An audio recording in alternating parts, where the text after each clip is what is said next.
আসসালামু আলাইকুম সুপ্রিয় দর্শকবৃন্দ, এই মুহূর্তে আমি উপস্থিত হয়েছি ঢাকার আহসান মঞ্জিলে। চলুন পুরা আহসান মঞ্জিলের দৃশ্যগুলো ঘুরে আসা যাক। পুরান ঢাকার ইসলামপুরের কুমারটুলি এলাকায় সদরঘাটের পাশেই অবস্থিত এই আহসান মঞ্জিল। ঢাকার নবাবদের আবাসিক রাজকীয় প্রাসাদ ও জমিদারির সদর কাছারি ছিল এই আহসান মঞ্জিলটি।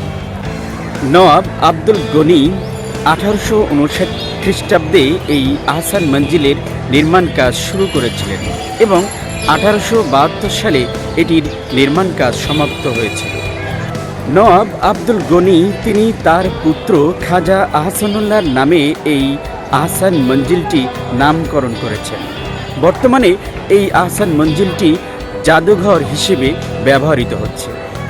বর্তমানে যে জায়গাটিতে আহসান মঞ্জিল নির্মিত হয়েছে, অষ্টাদশ শতাব্দীতে জমিদার ইনায়েতুল্লাহ এই জায়গাটিতে রংমহল নামে একটি প্রমোদ ভবন স্থাপন করেছিলেন। পরবর্তীতে তার পুত্র মতিউল্লাহ এই রংমহল প্রমোদ ভবনটি ফরাসি বণিকদের কাছে বিক্রি করে দেন।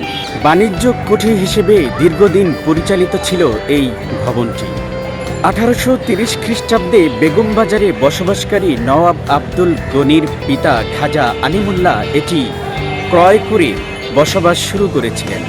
পরবর্তীতে Nawab Abdul Gani Martin and company ইউরোপীয় একটি কোম্পানির মাধ্যমে মাস্টার প্ল্যান করে বর্তমানে এই আহসান মঞ্জিলটি নির্মাণের পরিকল্পনা করেছিলেন।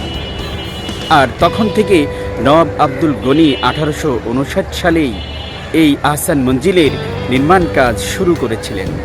1888 সালের 7 এপ্রিল প্রবল ভূমিকম্পে এই আহসান মঞ্জিলের ব্যাপক ক্ষতি হয়েছিল। তারপরে ক্ষতিগ্রস্ত আহসান মঞ্জিলের পুনর্নির্মাণ করা হয়। পুনর্নির্মাণ করার সময় একটি গম্বুজ নতুন করে নির্মিত করা হয়েছিল এই আহসান মঞ্জিলের উপরে। সুপ্রিয় দর্শকবৃন্দ, আহসান মঞ্জিল থেকে সকলকে শুভেচ্ছা ও অভিনন্দন। ভিডিওটি দেখার জন্য সকলকে আন্তরিক শুভেচ্ছা এবং ভালোবাসা। আসসালামু আলাইকুম ওয়া রাহমাতুল্লাহি ওয়া বারাকাতুহু।